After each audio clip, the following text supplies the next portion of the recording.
Hello fellow mutants, welcome back to another video. And in this video, we're going to talk about Last Ronin, Lost Years. Really cool book. I am really enjoying the story so far. So in this chapter or issue, whatever you want to call it, it starts out the story kind of starts out with a flashback to what would happen later on in this story with Michelangelo, and then it hits to present day, right? And I'm still trying to learn these sort of names, as well as I know Mikey, Raph, Donnie, and Leo without having to look back at a dictionary. But Yi,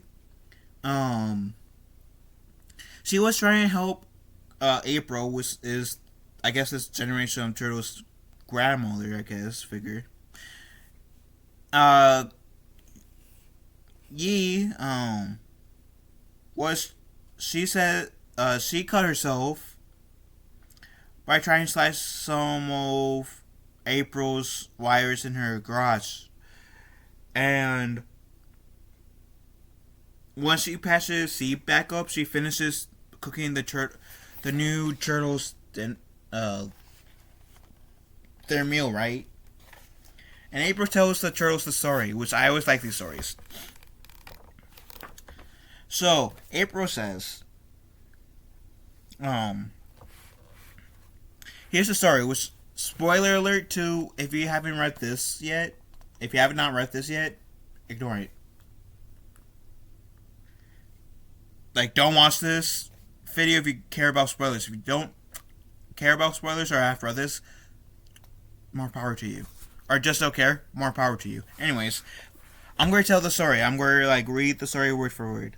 So one time, right after we lost your poor Uncle Raph, there were some really bad guys called the Purple Dragons causing some trouble in our neighborhood. Normally, the turtles and your grandpa Casey would have investigated them, but with everything that had happened to Raph, they were busy preparing to fight the Foot Clan. I've been in some scuffles before, but I never done any of the ninja stuff that the guys with the guys up to that point, and I really wanted to help. So I started spying on the Purple Dragons by myself. Problem was, even if my intentions were good, I needed more training to be doing what I was doing on my own. And I almost got into some serious trouble. And lucky for me, I wasn't alone. The guys showed up just in time to bail me out and to teach me a very important lesson. That even though my heart was in the right place, my mind and body weren't quite ready for the job. I still needed help, and you know what? That was perfectly okay. There was nothing wrong with trying to do things on your own. But it's easy to get ahead of yourself sometimes when you do, especially if you rush in blindly. Whenever possible, first get the help you need, and always look before you leap. And I really like that. I really like these stories that we've been hearing in this issue and the last issue, and how that comes with with this really good moral. I really like it.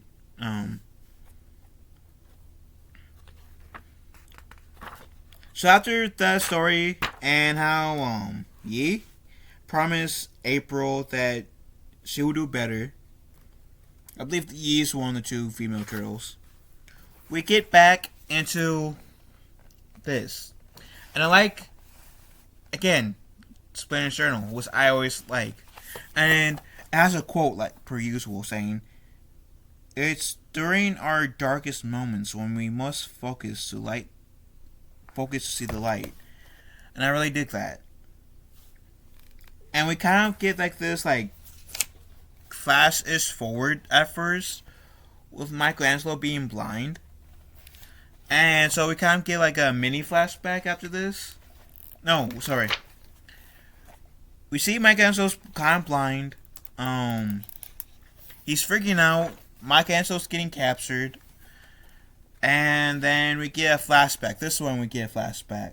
And explains how Michelangelo got blinded, which was because of a car accident. Said car accident.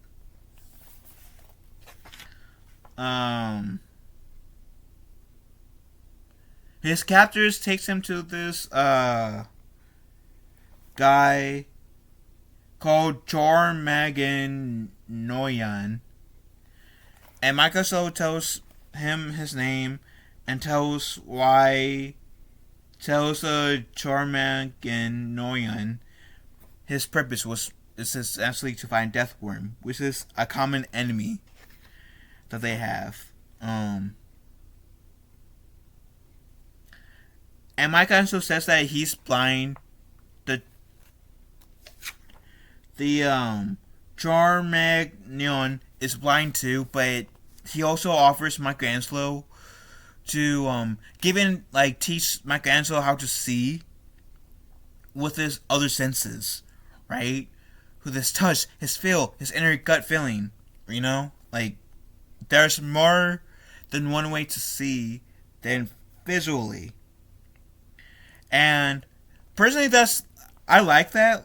Like, he was so unwilling to teach Michelangelo how to do that. As a person who does also Taekwondo classes, was at my current orange belt, right? That's like my second Taekwondo class I've been in, and like I've been in karate to Taekwondo classes, and in all three classes I've been in, yes, I've learned that being able to see is great, is good, but that's a luxury. Like, I'm even trying to like develop this too, where like, because we are able to see, like for those of us who can't see, we kind of like let down some of our other senses too.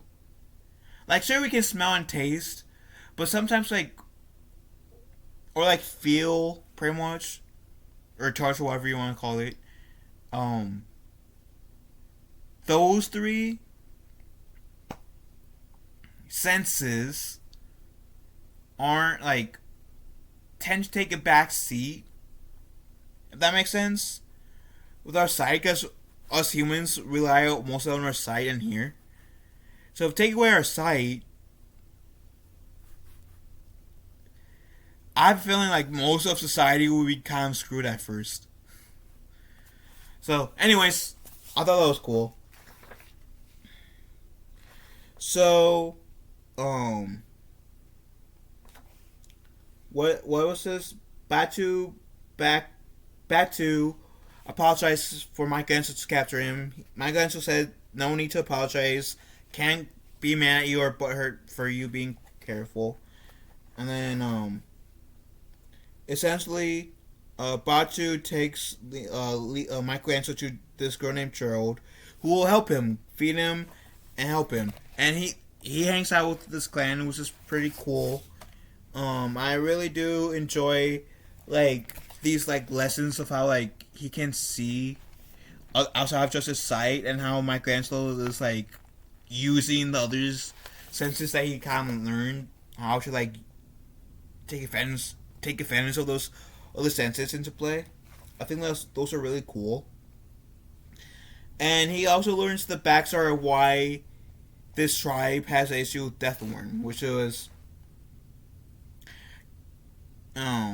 our tribe was once much bigger, but even when our numbers were greater, we maintained a traditional way of life and peace. But when Okikoroku, being the Deathworm, appeared, that peace was broken, our numbers diminished. The girl who helped you, Gerald, her mother and father were killed by Deathworm's minions. he claims to be descendant of Genesis Khan, wielding full military authority as such. Wherever he goes. And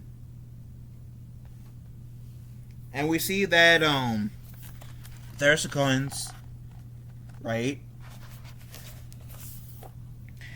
And that is the guns represent like these weapons are proof of fallen enemies. Mike also says, "Do you mind if I give these babies a ride, Batu?" And then he puts his mask on backwards. The girl he's hanging out with asks why he does that, and he says it kind of feels more natural. Mike Angelo takes on a swim, right? And then later, like he comes back out, sees there's like a lot of destruction coming by, and he sees the girl he was with, girl, getting killed. So Michael Angelo kind of go ballistic on these people, which you can only guess that the other people that we've seen in this story has died as well. And Michelangelo does get zapped, causing his sight to return. So, and then he sees Cheryl, dead by say, Cheryl! So, I wonder,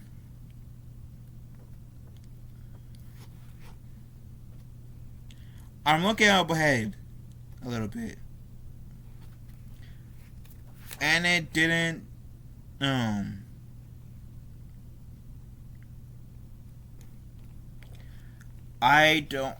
don't really show us how these people died. So I'm guessing, since they didn't mention these other people, they must have died as well. Like Gerald, not Gerald, I'm really bad with names, sorry.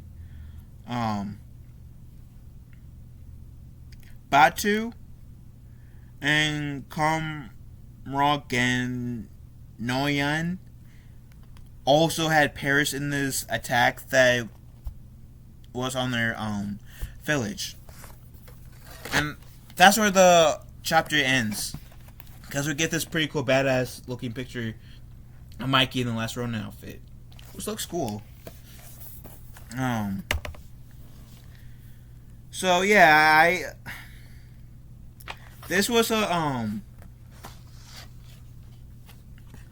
really interesting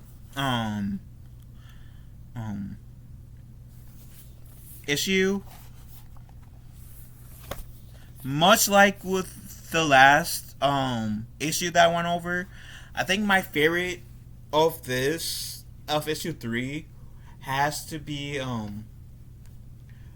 when April told the new Turtle team the story about the past, in this case her sneaking in to the Purple Dragon's lair, almost cost her life, but the Turtles and Casey helped her, and now there's no shame in asking for help if you need to. Even if your heart's in the right place, things can still get fucked up. And I like the moral of that story too. So that story has to be my personal favorite of this chapter as well. As well as like Michelangelo learning how to kind of like see again by using his other senses. I thought like I really liked that theme throughout. Even like before he got his sight again, that was really cool. I don't know if they needed to do it, like get his sight again, because like as far as we could have known, by the time we got to the original, like when Michelangelo finally goes to New York, fights the Shredder's grandson, he could be like heavily relying on his other senses, where he doesn't exactly need his sight back per se. But it was really cool that he got his sight back. I liked it. I'm very, very intrigued because I'm about halfway done with this last Ronin. I got like after this 2 more chapters. I am reviewing, so I am very interested in how this story wraps up. I'm liking it. The art style is good. The when they like some like when like those some of the lessons in here, I really like.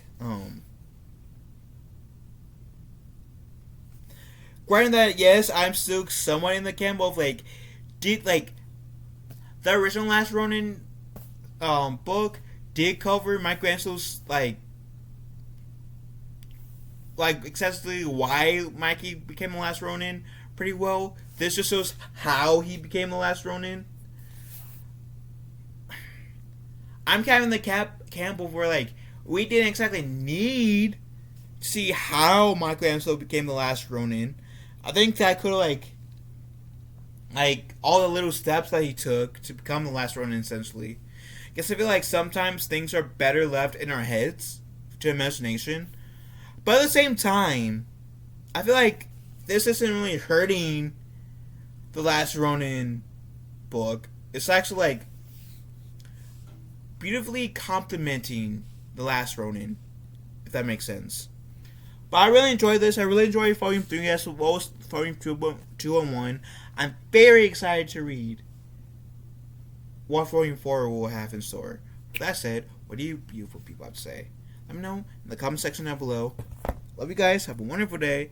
Be kind to one another. I will talk to you, fellow mutants, later. Later, taters.